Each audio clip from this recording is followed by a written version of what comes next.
Дорогие глобичане и гости нашего города, здорово живете! Mieli klaipėdiečiai ir mūsų miesto svečiai, sveiki gyvi. Ансамбль «Казачьи песни» Богатица приветствует друзей и единомышленников на нашем привале Синестарова парка в усадьбе гостеприимного центра национальных культур. Kazokų dainų ansamblis Bagatica sveikina draugus ir bendraminčius seno parko pavėsyje, svetingo tautinių kultūrų centro dvare.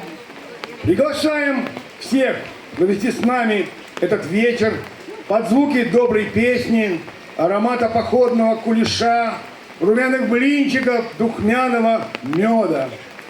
Kviečiame visus praleisti šią dieną su mumis, skambant gerai dainai, besiskleidžiant obuolių ir kazokų kulešo, blynų ir medaus aromatams.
Ой, даже